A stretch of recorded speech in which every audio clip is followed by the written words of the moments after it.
There's a kind of pain that doesn't scream. It doesn't bruise the skin or shout in public. It just sits there, invisible, heavy, until it begins to reshape how we see ourselves. That pain is silence, not the kind of silence that soothes, not the kind that brings clarity, peace, or stillness. I'm talking about the kind that confuses, the kind that makes you question if you're worth being heard, if your feelings matter, if you matter. When someone chooses to say nothing, on purpose, after you've spoken your truth, that's not just silence, that's manipulation. And when that silence is used to punish you, avoid accountability, or erase your reality, that's gaslighting. And it's brutal, because it doesn't just deny your voice, it denies your existence. And here's what I've learned. Being gaslighted by silence will have you apologizing for emotions you never needed to apologize for. It will have you doubting your memory, your worth, and your sanity. It will have you begging for closure from people who knew all along they'd never give it to you, your story. But today, I want to say this. You are not crazy. You are not too much. You are not overreacting. You are experiencing the trauma of being deliberately ignored. And it's okay to be hurt by that. It's okay to feel confused. It's okay to want answers. But it's not okay to keep shrinking to deserve the attention of someone who chose to go silent when they could have chosen to love you better. You are not asking for too much. You are asking the wrong person. And so today, let's name this for what it is. Let's take the shame out of the confusion. Let's stop telling ourselves we deserved that kind of silence. You don't need to chase clarity from those who never intended to offer it. You don't need to bleed your truth to people who are committed to misunderstanding you. Not always understanding you. And you definitely don't need to carry the weight of someone else's emotional avoidance. You are allowed to choose your voice over their silence. You are allowed to speak. Let's not confuse someone's silence with peace, because real peace never feels like punishment. There's this lie that silence always means maturity, wisdom, or grace. But not all silence is created equal. Some silence is a cover for peace, while other silence is a costume for punishment. And when silence is used to avoid accountability, that's not healing. That's harm.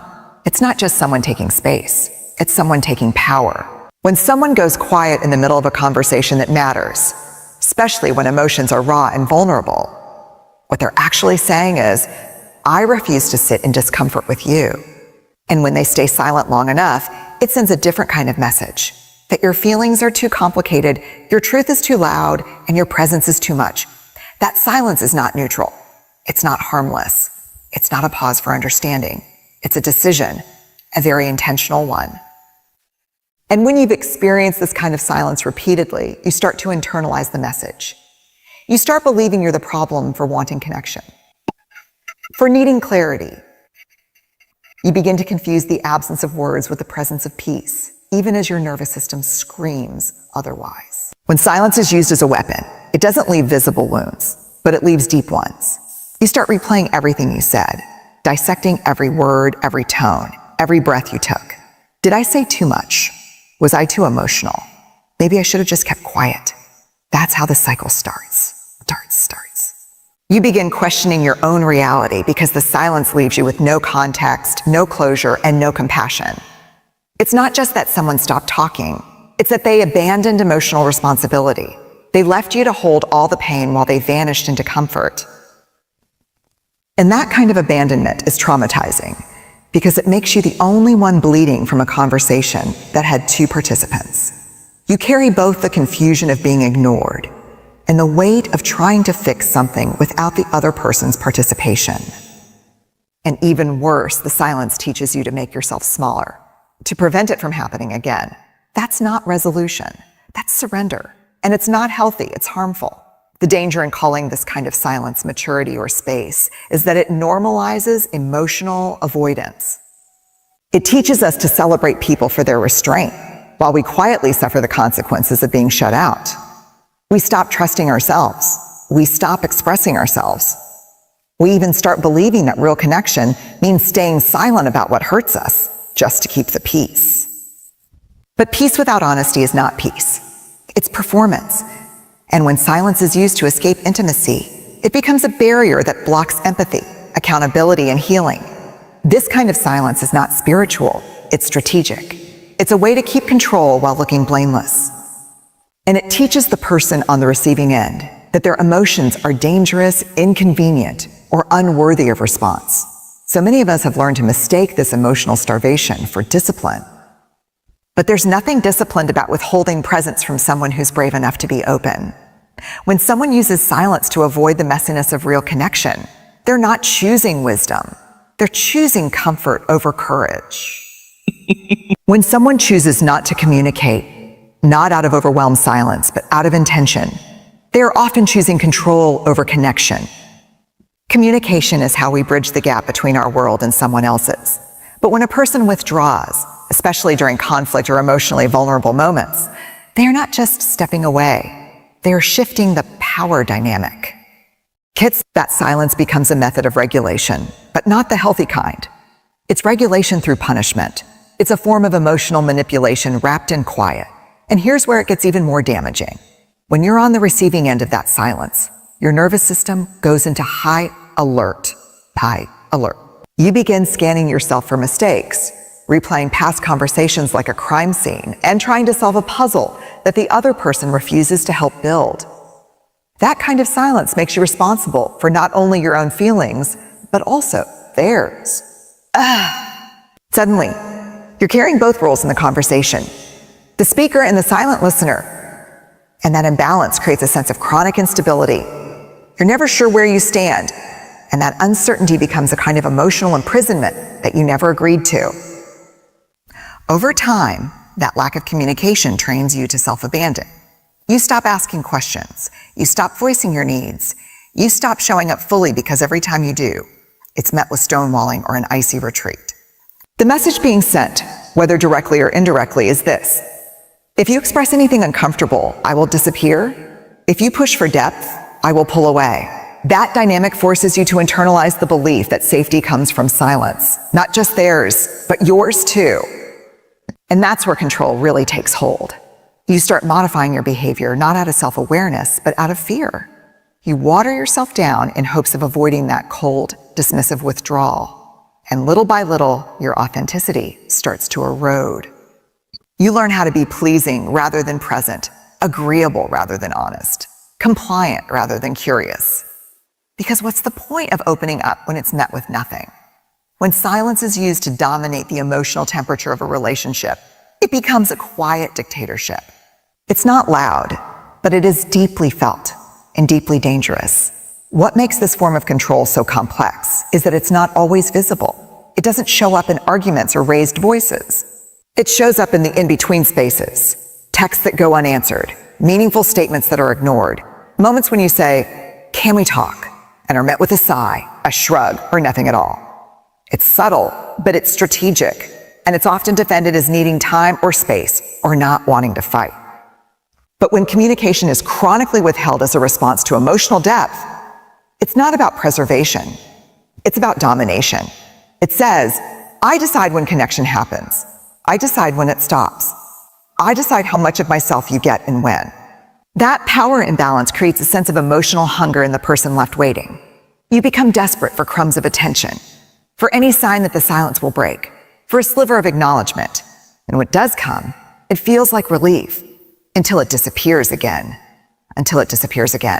And that inconsistency trains you to doubt your own worth. Because when communication becomes a weapon of control, the silence doesn't just disconnect you from others, it disconnects you from yourself. There's something deeply destabilizing about waiting for someone to affirm your feelings, especially when they have no intention of doing so. When someone consistently withholds validation, it's not just silence, it's a form of power. It teaches you to beg for what should be freely given, to be seen, to be heard, to be understood. You end up in emotional limbo, hanging your self-worth on the edge of someone else's approval. It's not because your truth isn't clear. It's because they've made themselves the judge of its worth. And when validation is held hostage, you start believing the lie that maybe you're asking for too much. Maybe your pain is dramatic. Maybe your tears are manipulative. Maybe your voice is a problem. So you shrink. You soften. You edit yourself down to a version that might finally be palatable enough to receive even the smallest ounce of recognition. But it never comes, not because you're unworthy, but because some people confuse control with connection. And withholding validation gives them a false sense of power. It lets them decide which parts of your humanity are worth engaging with. That's not empathy. That's manipulation masked as emotional reserve. You were never meant to earn your right to feel. Your emotions don't require external confirmation to be real. But when you're around people who consistently withhold validation, it starts to chip away at your sense of reality. You begin looking outside of yourself to understand what's happening inside of you. It becomes a pattern of self-abandonment disguised as self-reflection. You second-guess your gut. You talk yourself out of your own instincts. You over-explain your pain in hopes that if you're clear enough, calm enough, patient enough, they might finally say the words you're craving. I hear you, but they never do. Not because you're too complex, but because they lack the capacity or the willingness to meet you in your truth. Still, you keep trying. Because for many of us, being seen by someone who withholds that seeing becomes an obsession. We mistake the chase for connection. We think if we can just do it right, communicate better, soften our tone, package our truth more gently, they'll finally give us what we need. But validation from someone committed to misunderstanding you is not a reflection of your worth. It's a reflection of their emotional limitations. There's a quiet kind of grief that comes with realizing someone you care about refuses to recognize your humanity. And it's not always loud or obvious. Sometimes it comes in the form of subtle dismissals, eye rolls, or that empty silence after you've just said something that cost you every ounce of courage. And that silence, it echoes. It grows louder than words. It fills the space with judgment, with dismissal, with rejection. But what makes it even more painful is the internal battle it creates. You don't just lose connection with them. You start losing connection with yourself.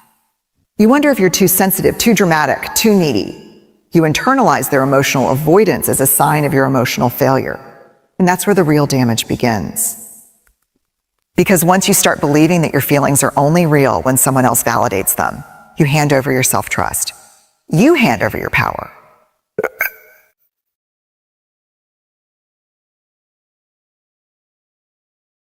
What's left is a version of you that's constantly performing for acceptance when what you really needed was to feel safe enough to just be. There's a specific ache that comes from being ignored, not just forgotten, but actively unacknowledged.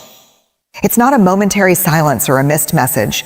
It's the consistent absence of response when your heart is wide open.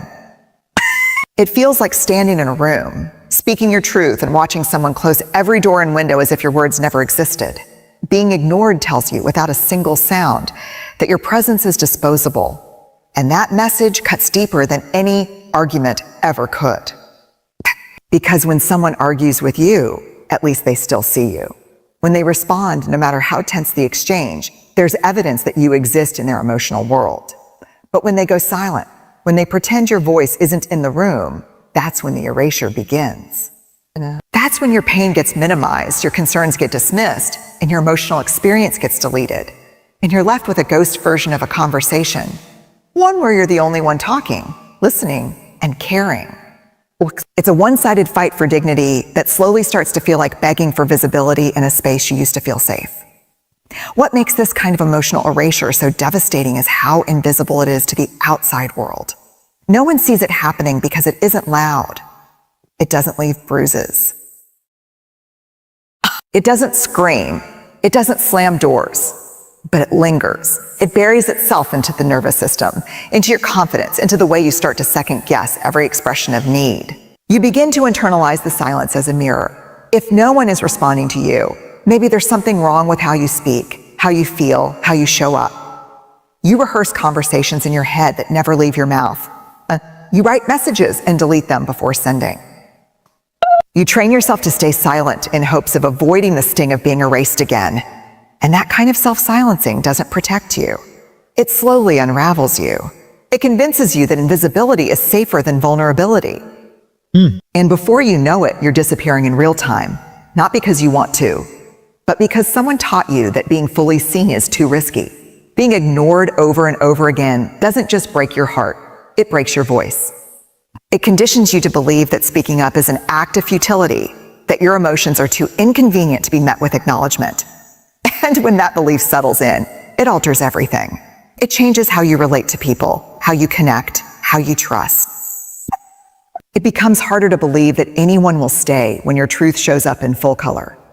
You begin holding parts of yourself back. not out of shyness, but out of protection. You tiptoe around connection, afraid of being dropped mid-sentence, mid-feeling, mid-healing, mid-healing. That's the legacy of emotional erasure. Doesn't end when the silence ends. It lingers in your body, your relationships, your nervous system.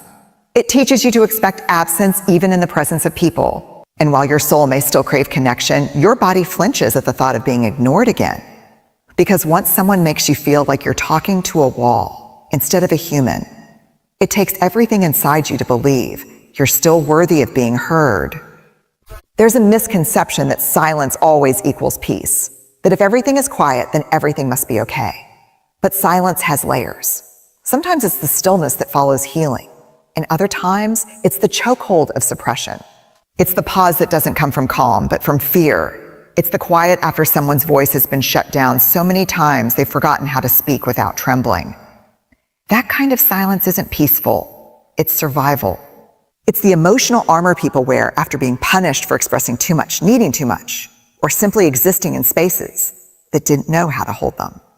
When someone tells you to just drop it or let it go, but never give space to process the wound, that's not resolution. That's repression. And repression always finds a way to resurface, through the body, through resentment, through quiet acts of self-abandonment. Silence that's born from the need to avoid confrontation might look like peace on the outside, but inside, it's a boiling pot with the lid tightly sealed. And eventually that lid comes off, sometimes quietly through exhaustion, and other times loudly through breakdown. We often learn this kind of silence young, when tears were met with shame, or anger was met with threat, or honesty was met with punishment. So we adapt. We learn to bite our tongues, to nod through the ache, to keep the truth tucked deep inside where it can't be used against us. And the world rewards this kind of silence. It calls us strong for not reacting, mature for not complaining, wise for choosing peace. But what it often really means is that we've become experts at suppression. And that suppression becomes a performance we forget we're putting on. We smile when we want to scream. We shrug when we want to collapse. We say it's finest when it's anything but fine. And with every moment we silence ourselves, we reinforce the message that our truth is dangerous, that our honesty is too loud, that our realness is too much. And the cost of that message is steep. It's paid for in anxiety, in depression, in disconnected relationships where nobody knows what we really feel because we've become too afraid to say it. What's even more heartbreaking is how easy it is to confuse suppression with strength. With strength, we start believing that people who keep things to themselves are the ones who've mastered life. That the ability to hold everything in without flinching is some kind of badge of honor. But strength isn't silence. It's expression with boundaries. It's honesty with grace. Suppression, on the other hand, is when we feel like we don't even have permission to access our emotions, let alone voice them. It's when we begin editing ourselves out of our own lives because we've been taught that our feelings are an inconvenience. And that creates a quiet war inside us, a war between who we really are and who we're pretending to be. Over time, the silence stops being a choice and becomes a condition, a way of living, a default setting. And even when we're surrounded by people, we still feel alone because no one really knows what we're carrying. No one hears the thoughts we've buried. No one sees the pain we've normalized. And in that silence, we slowly disappear from ourselves.